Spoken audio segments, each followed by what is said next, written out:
안녕하세요. 서울 근교에 살고 있는 이혼한 지 얼마 되지 않은 30대 여자예요. 이혼 사유는 남편이 제가 싫어졌다는 것이었는데요. 한때는 제가 없으면 하루도 살 수 없다던 사람이었는데 이혼할 무렵엔 함께 있는 것이 숨 막힌다고 하더라고요. 꼴도 보기 싫다면서요. 그렇게 남편과 이혼하고 난 후 그 인간과 재회하게 된 것은 응급실이었네요. 이혼 후 어떤 일이 일어났는지 들어보실래요? 대학병원에서 간호사로 일하면서 같은 병원 의사였던 남편을 만나 결혼했거든요.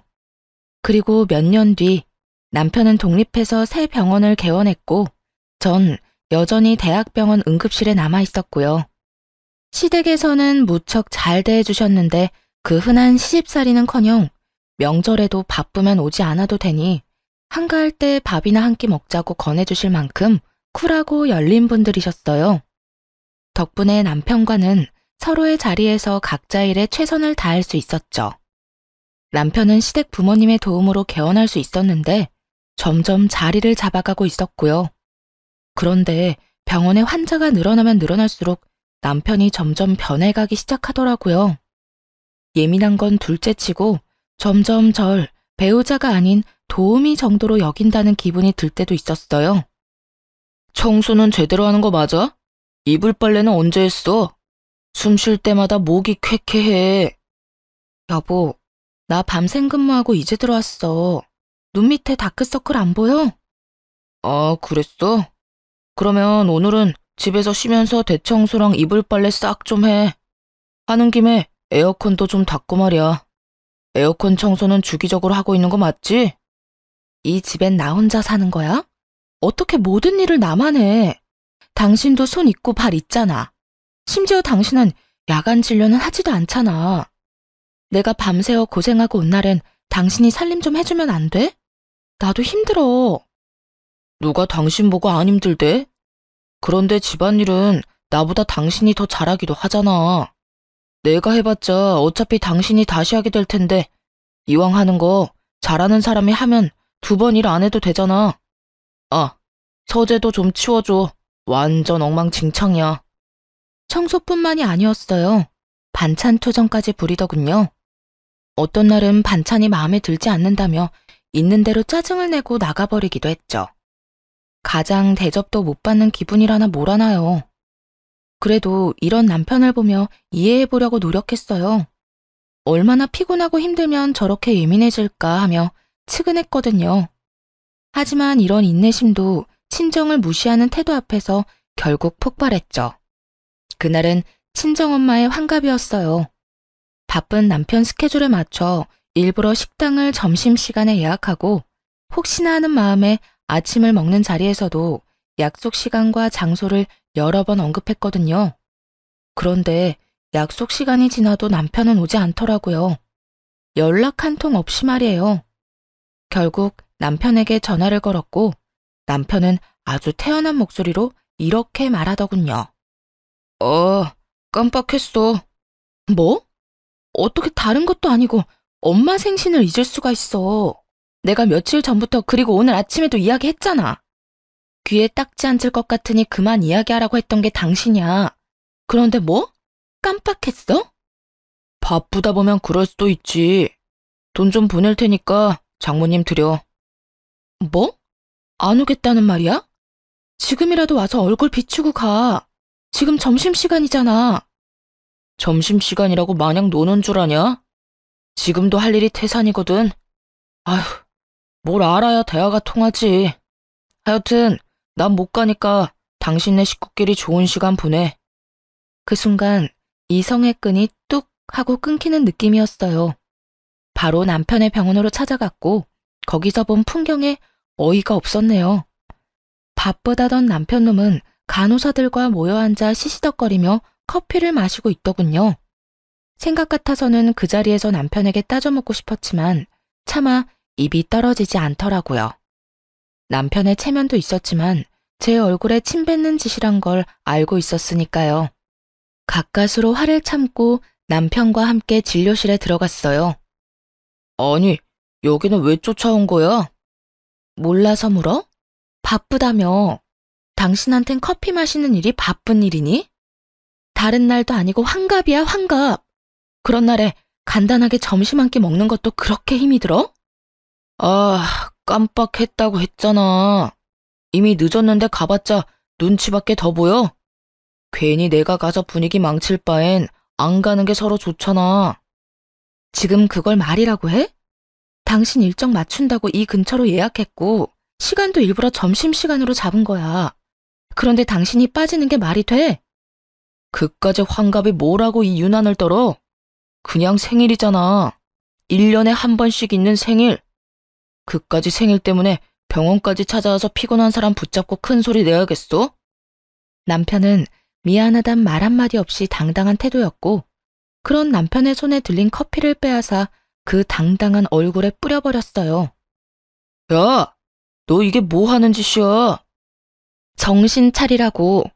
내가 요즘 당신 힘들다고 다 이해해주니까 나나 우리 집이 우습게 보이나 본데 정신 차려. 그날 밤 남편은 집으로 들어오지 않았어요.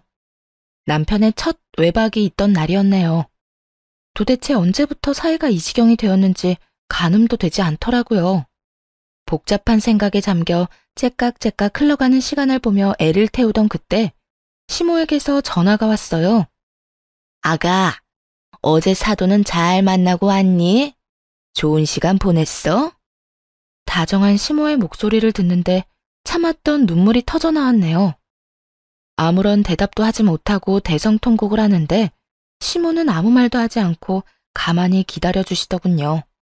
그렇게 한참을 울고 나니 진정이 되었고 그제야 무슨 일이냐고 물어보시더라고요. 어머님, 그게 어제 그의 생신 자리에 오지도 않았어요. 바쁘다고요. 그래서 병원 찾아갔더니 간호사들이랑 커피 마시고 있더라고요. 그 모습이 너무 화가 나서 얼굴에 커피를 부어버렸는데 자기도 화가 많이 났는지 집에 안 들어왔어요. 뭐? 그러면 외박을 했단 말이야? 네. 병원 일로 점점 예민해지기 시작하더니 이젠 뭘 어떻게 해야 할지 모르겠어요.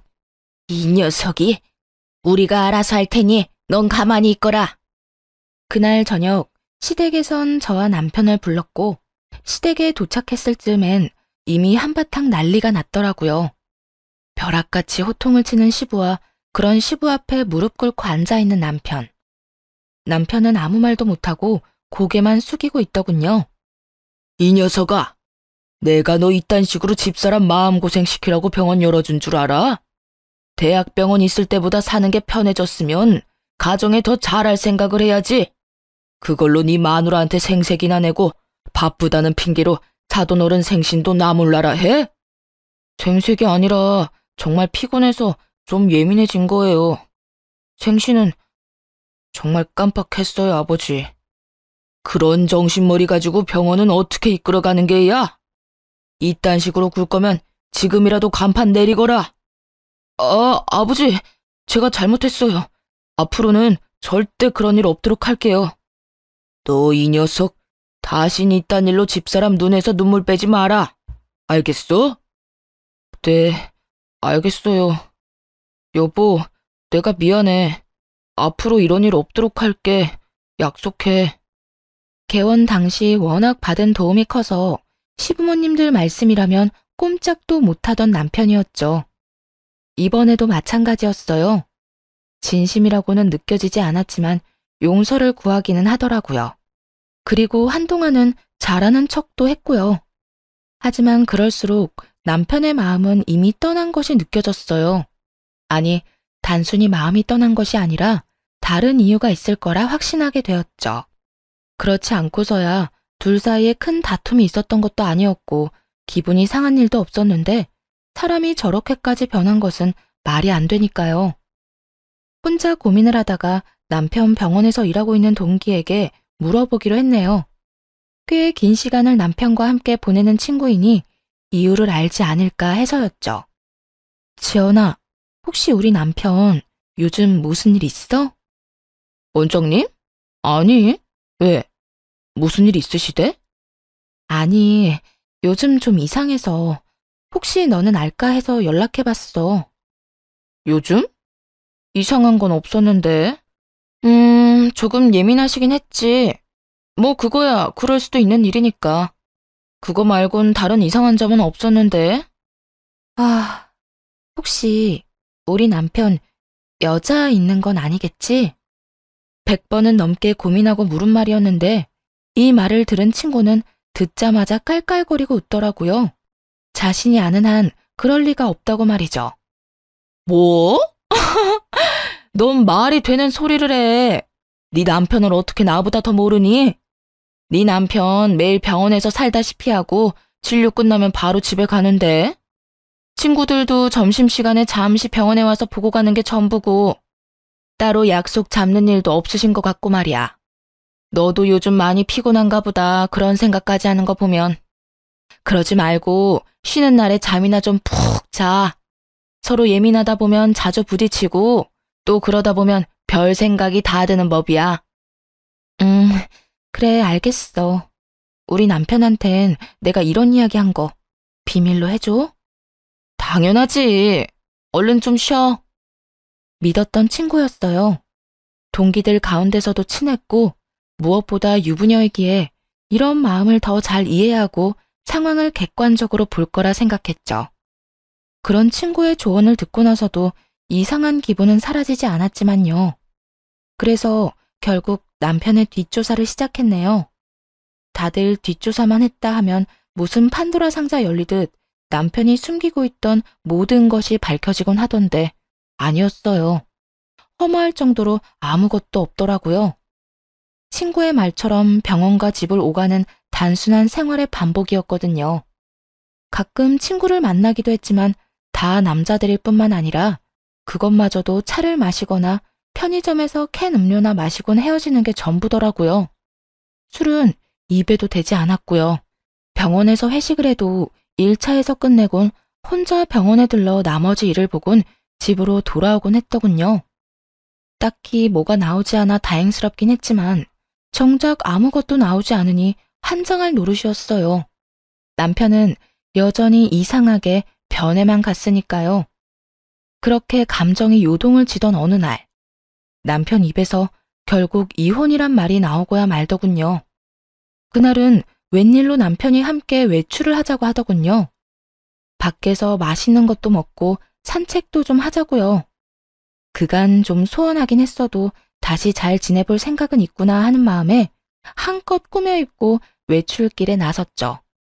들떠서 밝은 목소리인 저와는 달리 남편은 건성건성 대답만 하더라고요. 여보, 여기 진짜 오랜만이다. 여기 기억나? 여기서 우리 첫 데이트 했었잖아. 기억해.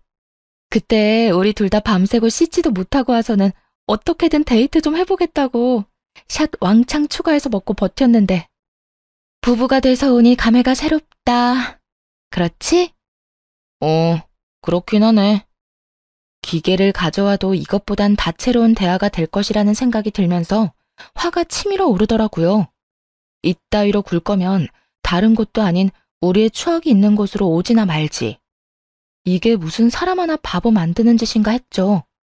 기분이 상해 바로 자리에서 일어나 집으로 돌아와 버렸고 남편 역시 저를 뒤쫓아 집으로 돌아왔고요.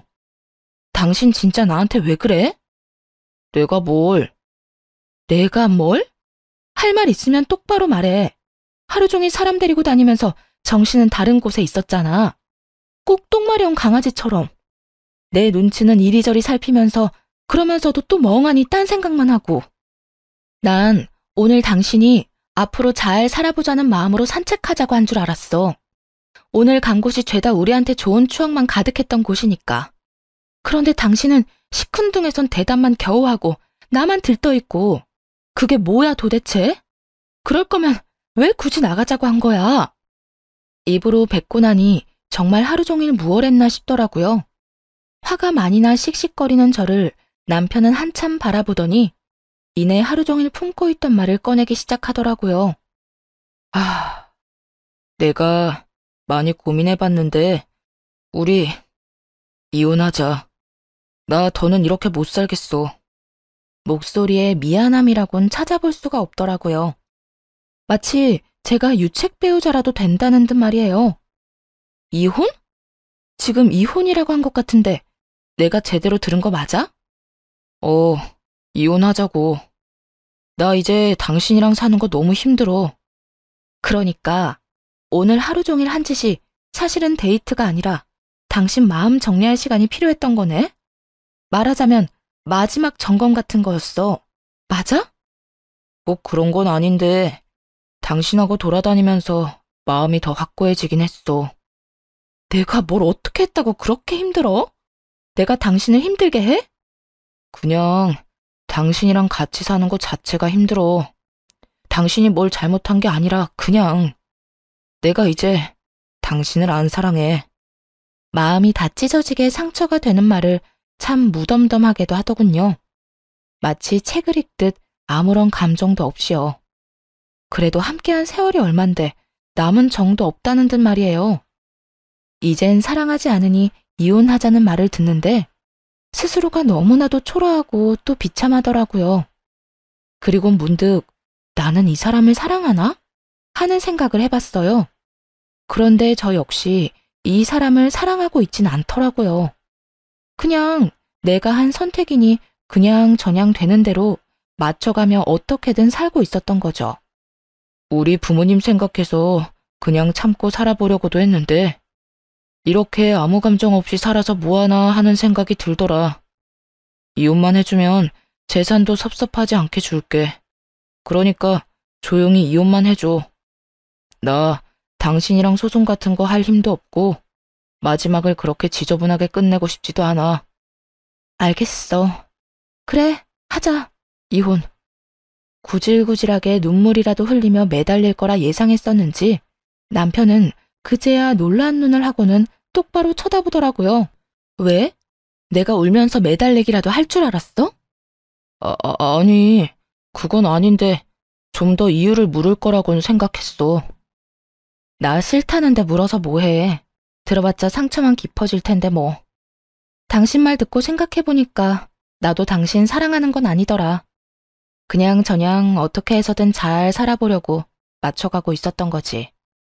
당신 말대로 그렇게 살아서 뭐 하겠어. 지금이 조선시대도 아니고 아니다 싶으면 애 없을 때 헤어져야지. 그렇긴 하지. 당신 괜찮아? 아니, 안 괜찮아. 사실 나 진짜 비참해. 하지만 어쩌겠어. 이혼하자는 말을 주워 담을 수도 없는 노릇이고. 어쨌든 말 나온 김에 하루빨리 이혼하자. 한 공간에 있는 것도 싫다는 남편과의 이혼은 생각보다 더 빠르고 간단하게 끝이 났어요.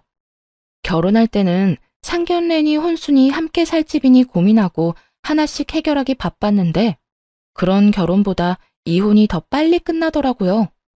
남편은 약속한 대로 재산을 나눠주었고 시부모님께 이혼 사실을 전해드렸어요. 마지막으로 물으마. 너 지금 이혼하면 너에게 해주던 모든 것들 다 끊을 것이야. 네가 이때껏 벌어들인 것 빼곤 다 뺏기는 신세가 될 텐데 그래도 이혼할 거야? 네, 아버지. 이미 되돌리기엔 늦었어요. 제 마음도 마음이지만 이 사람도 저한테 이제 마음 없어요.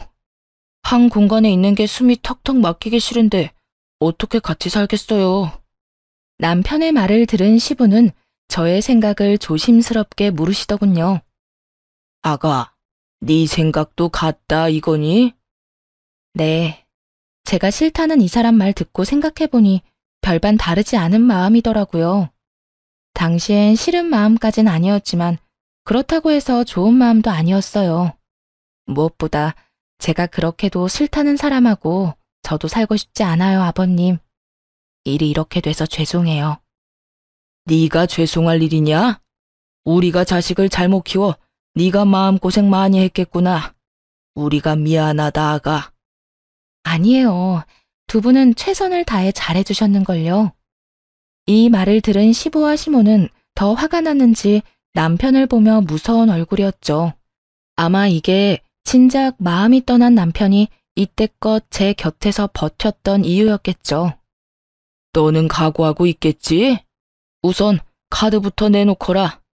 집도 처분해서 줄 건 주고 남는 건 가지고 오고 병원은 들인 돈이 있으니 다 갚을 때까진 월세로 있으면서 투자금부터 갚거라. 너하고 세아가한테 주려고 했던 건물은 없던 일로 하마. 늘 말씀하신 대로 남편에게 해주던 모든 지원을 끊어버리시더군요. 상속 명목으로 주시려 했던 건물도 없던 일이 되었죠. 아버지, 다른 건 몰라도 건물은 이 사람과 결혼하기 전부터 주신다고 하셨던 거잖아요. 결혼 이혼이랑은 아무 상관도 없는 건데 그것까지 없던 일로 하다뇨. 네 이놈, 네 놈이 뭐 하나라도 받고 싶었으면 이토록 당당한 태도가 아니었어야지. 네 놈이 오늘 여기 와서 적어도 미안한 기색이라도 내비쳤다면 내 당장은 아니더라도 훗날 언젠가 건물은 주려고 했다. 그런데 지금 미안한 척만 하지 진심 어린 반성이란 없지 않느냐? 겉으로 나타나는 게 그 정도인데 네 속은 오죽하겠어. 모르긴 몰라도 잔치가 열려도 10대 번은 더 열렸겠지. 아니에요. 저도 마음이 편치만은 않다고요. 편하진 않아도 미안하지도 않다는 뜻으로 들리는구나. 아니요. 저도 죄송하고 미안해요. 진심이에요. 에휴, 더는 듣고 싶지도 않다. 내가 병원을 남겨둔다고 해서 괜한 기대는 하지 말거라. 말한 대로 투자금이 적지 않기에 그 돈은 회수하려고 남겨두는 것이니. 그러니 허튼 짓 하지 말고 빚이나 잘 갚아. 시부는 투자금 회수 목적으로 월세를 내는 대신 병원은 유지할 수 있도록 해주시더라고요. 이미 마음 떠난 사람과 이혼하면서 재산이라도 넉넉히 받아왔으니 그만하면 괜찮은 이혼이다 싶었죠. 거기에다 남편이 가진 것까지 다 신기루가 되어 사라졌으니 복수도 이만하면 되었다고 생각하기도 했습니다. 비록 제대로 된 이유는 끝까지 알 수 없었지만 말이에요. 단순히 이제 사랑하지 않는다는 이유로 이혼하겠다는 말을 그대로 믿은 것은 아니었기에 더 조사를 해봤지만 아무리 찾아봐도 이렇다 할 만한 것은 나오지 않았거든요. 하지만 하늘은 저와는 생각이 달랐나 봅니다. 운명의 장난인지 전 남편과 이혼하고 2달쯤 뒤 이혼의 진짜 이유를 알게 되었으니까요. 그리고 제대로 된 복수도 하게 되었고요. 그날도 응급실에서 근무를 하고 있었어요. 크고 작은 사고가 많은 응급실이라 늘 긴장된 상태로 대기하는 편인데 그날따라 유난히 심하게 두근거리더라고요. 오늘따라 왜 이렇게 안절부절 못해? 집에 무슨 일이 있어? 이혼한 돌싱녀가 집에 일이 있을 게 뭐가 있어. 그냥 계속 뭐가 이상해. 느낌이 싸해. 그렇게 주변에서도 제 불안을 느낄 정도의 싸한 예감이 이어지던 그때 큰 교통사고로 인해 긴급한 상황의 환자가 연이어 들어오더군요. 급하게 환자를 향해 달려갔고 환자의 얼굴을 확인하고는 그 자리에서 아무것도 못한 채 멍하니 서 있을 수밖에 없었습니다. 그 환자는 바로 남편과 제 동기 친구였거든요. 전 남편의 호의로 한 차에 타고 있었다기엔 새벽 3시에 가까운 시간. 누가 봐도 불륜임을 알 수 있는 상황이었어요. 심지어 임신 상태더군요. 아빠가 누구인지 쉽게 확인할 수도 없는 아이를 말이죠. 멍해서 억장이 무너지는 기분조차 들지 않더라고요. 아니, 오히려 그제야 왜 이혼까지 하게 되었는지 이해가 되며 속이 뻥 뚫리는 기분마저 들었어요. 배신감이요? 그딴 감정도 들지 않았어요. 그저 두 사람이 저를 속이고 어떻게 외도를 저질러 왔는지 그 과정이 머릿속에 쉽게 그려지더라고요. 흥신소에서도 두 사람의 외도 증거를 잡지 못한 이유는 병원에 있었죠. 병원에는 뒷문이 있었는데 간호사들도 알지 못하는 전 남편의 진료실 뒤편에 있는 작은 문이었어요. 상간녀는 그곳으로 몰래 오가며 남편과 불륜을 저질렀던 거죠. 우선 상간녀의 남편과 전 시부모님들을 병원으로 불렀어요. 상간녀의 남편 역시 알고 지내던 의사였던지라 연락처가 다 있기도 했고 두 사람의 외도에 대해 다른 증거 없이도 설명할 수 있는 장소이자 상황이라 판단했기 때문이었어요. 더불어 상황이 상황인지라 전 남편에겐 보호자가 필요한 순간이기도 했고요. 제일 처음 병원에 도착한 것은 전 시부모님들이었어요. 어찌나 놀라셨는지 신발도 제대로 신지 못하고 오셨더군요. 아가야, 이게 무슨 일이니? 우리 아들이 사고라니? 얼마나 큰 사고길래?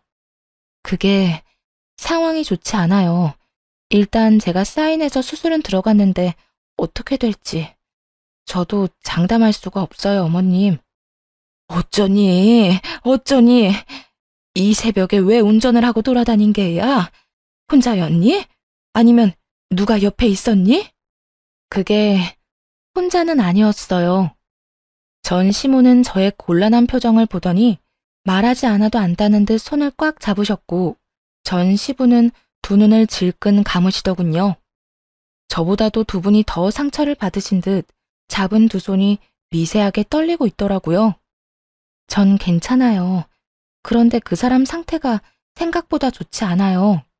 일단 다른 건 생각하지 마시고 지금은 수술 생각만 하기로 해요. 보호자 대기실 저쪽에 있으니 가셔서 몸부터 좀 녹이세요. 그래, 일단은 애 몸부터 생각합시다. 아가, 너도 얼굴이 좋지 않아. 따뜻한 것 좀 마시고 일하거라. 응? 네, 아버님. 그렇게 전 남편의 상태를 전하고 두 분을 진정시키고 응급실로 돌아왔는데 상간녀의 남편이 뛰어들어오더군요. 가운을 입고 뛰어들어오는 걸 보니 병원에 있다가 달려오는 길인 듯 했어요. 수민 씨, 우리 지연이 많이 다쳤어? 걱정하며 뛰어들어오는 상간녀의 남편을 보며 고민이 되지 않았던 건 아니었어요. 굳이 둘의 불륜 사실을 지금 밝히는 게 맞을까 해서요. 그런데 지금 이야기하지 못하면 나중은 없을 듯 했고 그렇다고 덮고 지나갈 만큼 바보는 되고 싶지 않았어요. 그래서 결심했죠. 그 순간에 모든 사실을 밝히기로요. 그게 지연이는 그나마 괜찮은데 우리 전 남편이 많이 다쳤어요. 함께 있었더라고요. 전 남편이라면 그러면 둘이 같이 차 타고 가다가 사고가 났단 말이야? 지금 이 시간에 두 사람이 함께 있을 일이 뭐가 있어? 설마 아니지? 믿을 수 없다는 듯 멍하니 바라보는 상간녀의 남편을 보는데 그 심정이 이해가 되더라고요. 갑작스럽게 이혼 통보를 들었을 때가 떠오르며 말이죠. 절로 나오는 한숨을 내쉬며 다른 사실을 알려주었어요. 바로 상간녀의 임신 소식 말입니다. 아, 그 설마가 사람 잡았네요. 엑스레이 찍기 전에 혹시 몰라서 검사했는데 지연이 임신이더라고요. 알고 있었어요? 임신? 지연이가? 아니, 몰랐어. 임신이에요, 지연이. 한 5주쯤 된 것 같은데. 하여튼 아기는 무사해요. 상간녀의 남편은 대답이 없었고 저 역시 더는 할 수 있는 말이 없더라고요. 비교적 적게 다친 상간녀가 급한 치료를 마치고는 자신의 남편을 향해 다가왔거든요. 여보, 어떻게 알고 여기까지 온 거야? 지금 병원에 있어야 하는 거 아니야? 지금 그게 중요해? 당신 바람 피우고 있었어? 어? 그게 무슨 말이야? 바람이 아니면 지금 이 시간에 당신이 왜 최 원장이랑 한 차를 타고 가다가 사고가 나? 그게 말이야? 아, 됐어. 많이 다친 거 아니지? 치료 받을 거 받고 퇴원하는 대로 이혼 준비나 해. 나도 바빠서 병원 가야 하니까. 상간녀의 남편은 더는 말을 섞고 싶지도 않다는 듯 상간녀의 말을 잘라버리고 병원 밖으로 나가버렸어요. 상간녀는 그제야 제가 보이는 듯 언성을 높이며 따지고 들더라고요. 네가 우리 남편 불렀니? 응. 알다시피 보호자가 필요한 순간이라서 말이야. 때마침 연락처도 알고 있어서 불렀는데 왜? 왜? 지금 왜라는 말이 나와? 네 가정 깨졌다고 내 가정까지 깨겠다는 심보야? 야, 말은 바로 해. 내 가정도 네가, 네 가정도 네가 깬 거야.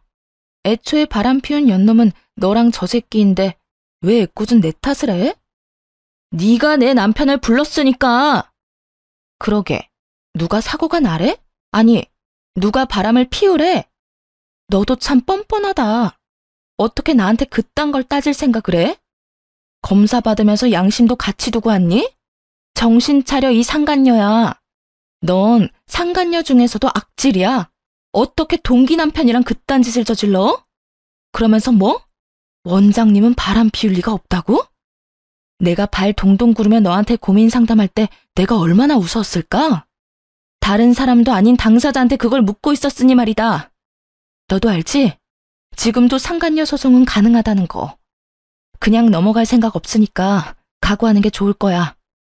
상간녀는 온갖 거친 말들을 쏟아내기 시작했는데 그냥 무시하고 일터로 돌아왔어요. 그 새벽이 어떻게 지나갔는지도 모르게 시간은 흘렀죠. 그 후 상간녀는 이혼을 하게 되었더라고요.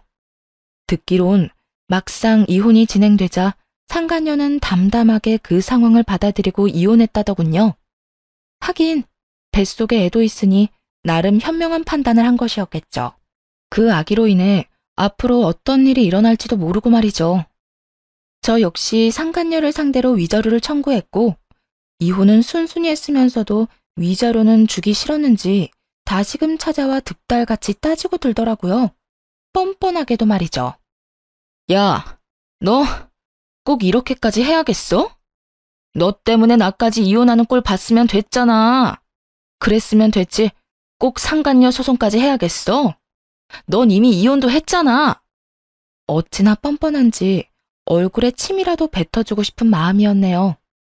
그냥 내쫓아버릴까 하는 생각이 들기도 했지만 뱉어내는 말들이 너무나도 주옥 같아 대꾸하지 않고는 못 견디겠더군요. 이혼하면 너희가 바람 피우는 게 없던 일이 되니? 너 때문에 내 가정이 다 찢어진 게 없던 일이라도 되냐 이 말이야. 그렇게 소송이 무섭고 돈이 아까웠으면 애초에 그딴 짓은 하지 말았어야지. 여기까지 찾아올 정성으로 차라리 용서를 구해보지 그랬어. 그랬으면 지금 이런 일은 없었을 텐데 말이야. 뭐 이미 늦었지만. 그래, 내가 다 잘못했고 너한테 죽일 년이니까 상간녀 소송 그거 하지 마. 우리 그래도 한때는 친구였잖아. 그러니까 소송만은 하지 말아줘. 응? 상간녀는 애원에 가까운 부탁을 했지만 소용없는 짓이었죠. 결국 소송을 통해 위자료를 받아냈으니까요. 이제 남은 것은 전 남편이었어요. 전 남편의 상황은 생각보다 더 좋지 않았어요. 도대체 어떻게 사고가 난 것인지 하반신 불구는 물론이고 상반신도 한쪽은 마비 증상이 있는 상태였어요. 의사 생활은 물론이고 일상생활에도 불편함을 겪을 정도였죠. 즉, 장애인으로 살아가야 할 신세가 되었습니다. 그런 신세가 된 전 남편을 보는 것은 전혀 슬프지 않았는데 슬퍼하는 전 시부모님을 지켜보는 것은 힘들더라고요. 아무래도 그간 친부모님처럼 잘 대해주신 분들이니까요. 그래서 전 남편의 곁을 지키는 두 분을 챙기기 시작했고 그런 행동에 상간녀가 안달이 난 모양이더라고요. 혹시나 전 남편을 빼앗길까 조바심이 들었는지 어느 날은 전 시부모님 앞에 무릎을 꿇고 앉아 절절한 사랑 고백을 하더군요. 저희가 비록 시작은 옳지 않았으나 마음만큼은 정말 진심이었어요. 저 원장님 진심으로 사랑해요. 그래서 뭘 어쩌란 말이니? 너를 며느리로 받아달라 이 말이니? 네 눈엔 제 불구된 거 안 보이니? 그래도 상관없다 이거야? 네, 저는 상관없어요. 원장님 상황이 어떻든 전 원장님을 사랑해요, 어머님. 그러니까 저 좀 예쁘게 봐주세요. 제가 살면서 정말 잘할게요. 저 받아주신 거 절대 후회할 일 없도록 잘할 자신 있어요. 그래, 그러려무나. 전 시댁에서 허락을 하니 상간녀는 부잣집에 시집갈 생각에 기쁜 내색을 감추지 않더라고요. 하지만 그것도 잠시였어요. 전 시댁에선 병원도 빼앗고 그나마 지원해주던 병원비마저 끊어버렸으니까요. 불구가 된 아들을 버리기는커녕 데리고 살아준다는데도 불구하고 이토록 냉정하게 구신 이유가 다 있었어요. 저와 전 남편이 이혼한 이유가 상간녀 때문이라는 걸 다 아시기도 했고 무엇보다 전 남편 옆을 지키고자 하는 상간녀의 의도가 뻔히 보였기 때문이었죠. 여러 사람 눈에서 피눈물이 나게 하고 자기는 호의호식하며 살겠다는 그 추악한 의도가 말이죠. 위자료로 전 재산을 날리고 빚까지 진 것도 모자라 거지가 된 사람의 병시중까지 들게 될 상황이 되자 상간녀는 뱃속의 아이를 핑계로 돈을 요구하기 시작하더라고요. 아버님, 어머님, 아무리 제가 미우셔도 이건 아니죠. 최소한 먹고 살게는 해주셔야죠. 아니, 치료받을 돈은 주셔야죠. 그렇게 사랑하는 사이라고 하더니 이 이야기 못 들었나 보구나. 우린 우리 며느리랑 이혼한다고 하는 순간부터 모든 경제적인 도움은 주지 않기로 했었다. 그러니 네가 그렇게나 사랑한다던 우리 아들, 네가 알아서 잘 보살피며 살아보거라. 우린 네가 무슨 말을 하든지 간에 눈 하나 깜빡하지 않을 것이니. 그러면 이 아이는요? 알고 계시죠? 저 임신한 거. 그리고 이 아기 전 남편 아기도 아니라는 거요. 그러면 이 아기가 누구 아기겠어요? 이 아기 최 원장님 아기예요. 그러니까 아기 생각해서라도 조금만 도와주세요. 최 원장님 몸도 저렇게 되고 앞으로 원장님 인생의 자식은 이 아기뿐일 텐데 이러다 아기마저 잘못되면 어떻게 해요? 상간녀의 말에 두 분도 흠칫하시더라고요. 그럴 수밖에 없겠죠. 아무래도 아들은 불구가 되어 다신 이세를 보는 건 힘들 것 같은 상황인데 그런 상황에서 뱃속에 아들의 아기가 있다니까요. 멈칫하는 두 분을 보며 상간녀는 묘한 미소를 지어 보였고 그런 상간녀에게 저와 전 남편만 알고 있던 사실을 알려주기로 했습니다. 차마 부모님께도 말씀드리지 못한 사실을요. 야, 헛소리 좀 작작해. 네 뱃속의 아기가 그 사람 아기라고? 웃기고 있네. 내 전 남편 아기 못 가져. 뭐라고? 그게 무슨 말이야? 배웠다는 사람이 이것도 못 알아들어? 네가 그렇게 사랑한다던 최 원장, 무정자증이라 아기 못 가진다고. 그래요. 전 남편은 무정자증이었어요. 결혼 2년 차에 자연 임신이 되지 않아서 병원에서 알게 된 사실이었죠. 부모님이 아시면 너무 속상해하실 것 같아 일단 숨기며 이세에 대한 마음은 그때 접었고요. 그런데 그런 사실을 모른 채 전 남편의 아기라고 우겨대니 참 기가 다 막히더라고요. 모든 사실이 밝혀지자 상간녀는 고함을 질러대며 끝까지 저를 모함하기 시작했어요. 거짓말 하지 마. 너 지금 나랑 이 사람 잘 먹고 잘 살까봐 일부러 없는 말 지어내는 거지? 난 분명히 원장님 아기를 가졌는데 무정자증이라니. 아니, 무정자증이라도 가능성은 있는 거잖아. 참 가능성이 있겠다. 그렇게라도 우겨보고 싶은 것 같은데 우길 걸 우겨. 정 우기고 싶으면 나처럼 증거를 내밀어 보든지. 들어보니 네 전 남편 아기도 아니라던데 도대체 남자가 몇 명인 거니? 어디 숨겨둔 원장이 또 있기라도 한 거야? 뭐야? 너 지금 누굴 모함하는 거야? 그렇잖아. 내가 검사 결과를 봤으니 네가 임신한 것도 저 사람이 무정자증인 것도 확실한데 아기 아빠는 누구인지 알 수가 없고 이런 상황에선 다른 가능성이 떠오르지 않겠어? 아니야. 정말 아니라고. 아니에요, 아버님, 어머님. 설마 이 여자 말 다 믿는 건 아니죠? 지금 저 때문에 이혼하게 됐다고 화가 나서 이러는 거예요. 정말이에요. 제 말 믿어주셔야 해요. 전 남편이 무정자증이라는 사실에 상간녀도 그렇지만 부모님들도 충격이 크신 듯 하더라고요. 전 남편의 상태도 충격이지만 인간의 탈을 쓰고 아무렇지 않게 거짓말을 해대는 상간녀의 언행에 대한 충격이 더 큰 듯 했으니까요. 닥치지 못해? 네 말이 사실인지 아닌지는 출산하면 밝혀질 것이고 그때 유전자 검사에서 네 말이 사실이라면 내 너에게 사과하고 내 재산 전부를 네 뱃속의 아기한테 물려주마. 하지만 그렇지 않다면 각오하는 것이 좋을 게야. 감히 다른 것도 아니고 핏줄을 두고 장난친 죄는 받아야 하지 않겠니? 전 시부는 처음 보는 무서운 표정을 지으며 상간녀를 몰아세우기 시작했어요. 상간녀는 뒷걸음치며 눈물로 호소하더군요. 아니에요. 정말 저는 맹세코 다른 남자는 없었어요. 믿어주세요. 그렇게 확신한다니 출산 때까지 기다릴 필요도 없겠구나. 들어보니 태아 유전자 검사도 있다고 하던데 그걸로 진행하자꾸나. 네 말대로 네 뱃속의 아기가 우리 아들 핏줄이라면 우리한테 귀한 손주인데 힘들게 키울 수는 없는 노릇이니.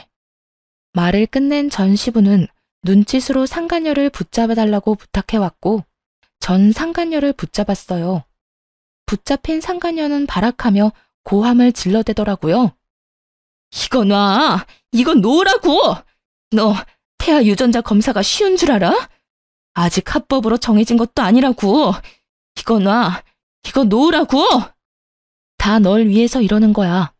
홀몸도 아닌데 합법이든 불법이든 빨리 검사해서 확실해지면 돈도 펑펑 쓰고 너도 아기도 좋은 거 아니야? 당당하다는 애가 왜 이래? 이거 놔! 혼비백산. 말 그대로 아수라장이었네요. 상간녀는 있는 힘껏 저를 뿌리치고 도망쳤는데 그런 상간녀의 모습을 설명하기에 딱 어울리는 말이더군요. 마치 넋이 나간 사람처럼 정신없이 도망치는데 그 꼴 참 보기 좋다 싶었네요. 그 후 상간녀의 소식이 들려온 건 정확히 1년 뒤였어요.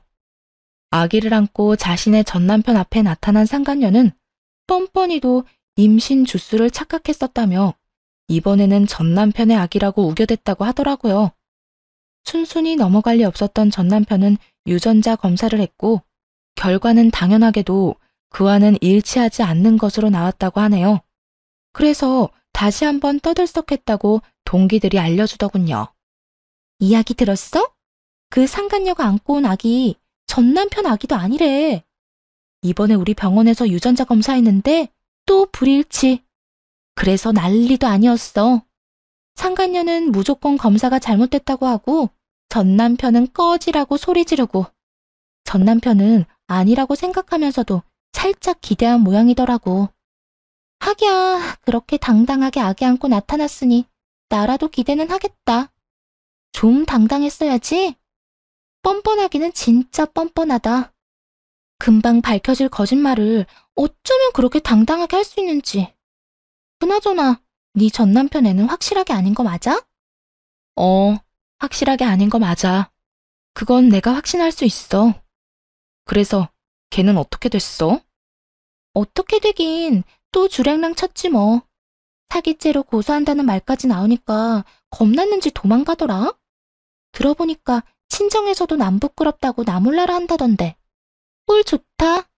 그러게 다른 사람도 아니고 너한테 그딴 짓을 하래? 벌 제대로 받는 거야. 네 전남편도 그렇고 그 상간녀도 그렇고. 그러면서 진짜 아기 아빠는 누구인가에 대해 한동안 입방아에 오르락내리락거리기도 했죠. 한바탕 소동이 끝나고 전 남편은 병원에서 퇴원해 요양원으로 가게 되었어요. 아무래도 집에서는 관리가 힘들고 재활도 함께 진행해야 하니 요양원에서 지내며 전문가들의 도움을 받기로 한 것이죠. 휠체어 신세가 된 전 남편을 보니 아무래도 마음이 좋진 않았는데 그런 마음조차 확 날아갈 만한 일이 있었네요. 퇴원하는 날 저를 향해 갖은 악다구니를 쏟아냈으니까요. 또 내가 이 꼴이 돼서 속으론 통쾌하지? 아니, 내가 교통사고 난 것도 네가 속으로 빌고 또 빌어서 그렇게 된 거 아니야? 악밖에 남지 않은 전 남편의 말을 듣는데 정신이 확 들었어요. 저딴 인간에게 동정심을 남기다니 참 순진하고 멍청했구나 하는 생각도 들더군요. 야, 정신 차려. 네가 알다시피 나 무당 아니고 간호사야. 네가 말아먹은 네 신세 내 탓으로 돌릴 생각 말고 재활이나 잘 받아. 이제 옆에서 도와줄 여자도 없는데 혼자 잘 살아가야 할 거 아니야. 야, 너 진짜 내가 가만 둘 것 같아? 네가 가만 안 두면 어쩔 건데? 네가 인간이라면 나한테 이러면 안 되는 거 몰라? 내 인생 망친 것도 모자라 본인 인생도 그따위로 망쳐놨으면 이제라도 반성이란 걸 하고 좀 똑바로 살아. 내가 뭘 그렇게 잘못했는데? 설사 내가 잘못했다고 쳐도 이런 신세가 될 만큼 잘못한 건 아니잖아. 난 억울해. 억울하다고. 난 너 때문에 하루아침에 가정도 깨지고 인생도 망가졌어. 내 잘못은 하나도 없었는데 내 마음은 산산조각이 났다고. 그런 내 앞에서 네 억울함을 호소하고 싶니? 내 원망이나 하고 싶냐고. 넌 정말 끝까지 나에 대한 배려나 미안함 따위는 전혀 없구나. 너야말로 어떻게 나한테 이렇게까지 해. 이혼할 때도 나지 않았던 눈물이 그제야 나더라고요. 울면서 고함을 질러대자 전 남편도 그제야 정신을 차린 듯 멍하니 바라보더군요. 놀랍기도 했겠죠. 울며 불며 매달릴 거라 생각했던 순간엔 눈물 한 방울 흘리지 않던 여자가 악다구니를 쓰고 달려들어야 할 순간에 눈물을 흘리니 당신은 부모님 보기 부끄럽지도 않아? 어떻게 마지막까지 이런 꼴을 보일 수가 있어? 나한테나 부모님한테나. 다리만 망가진 채로 살아. 마음까지 망가뜨리지 말고. 본인 말고 부모님 생각해서라도 정신 똑바로 차리고 살란 말이야. 전 남편은 그제야 뒤에 서 있는 부모님이 떠올랐는지 고개를 떨구더라고요. 그나마 부모님 생각하는 마음은 남아있어 다행이라고 생각했네요. 그 후 전 남편을 보는 일은 없었어요. 가끔 전 시부모님과는 만나 식사를 하거나 시간을 가지곤 하는데 그때도 전 남편의 이야기는 전혀 하지 않습니다. 그저 서로의 안부와 이런저런 사는 이야기를 나누며 시간을 보내고 돌아오곤 해요. 한 번은 전 시부모님께서 이런 이야기를 하시더라고요. 아가, 넌 재혼 생각은 없니? 네? 재혼이요? 아, 어머님, 무슨 그런 말씀을 하세요. 전 그런 생각 없어요. 그러지 말고 다시 잘 생각해봐. 너희 부모님도 내심 네가 다시 시작하길 원하실 거야. 우리도 그렇고 말이야. 우리 아들 잘못 때문에 그렇게 된 거지 네 잘못은 없었잖니. 세상 남자들이 다 우리 아들 같진 않아. 가정적이고 좋은 남자가 얼마나 많은데. 나이도 아직 젊은데 잘 생각해 보려무나. 너 시집 간다고 하면 혼수는 우리가 해주마. 네가 정말 딸 같아서 하는 말이야. 너무 걱정하시는 것 같아 대답은 잘 생각해 보겠다 했지만 재혼 생각은 전혀 없는 상태예요. 마음에도 정해진 양이 있다고 하는데 이미 전 남편에게 온 마음을 다 쏟은 것 같거든요. 사랑도 미움도 무관심도 말이에요. 언젠가 이 마음들이 다시 채워진다면 그때는 다시 좋은 사람을 만날 수도 있지 않을까요? 요즘 전 병원을 그만두고 휴식을 취하고 있는 중이에요. 너무 많은 일이 있기도 했고 간호사라는 직업에 대한 회의감이 들어서요. 갈림길에 서서 고민을 하는 단계라고나 할까요?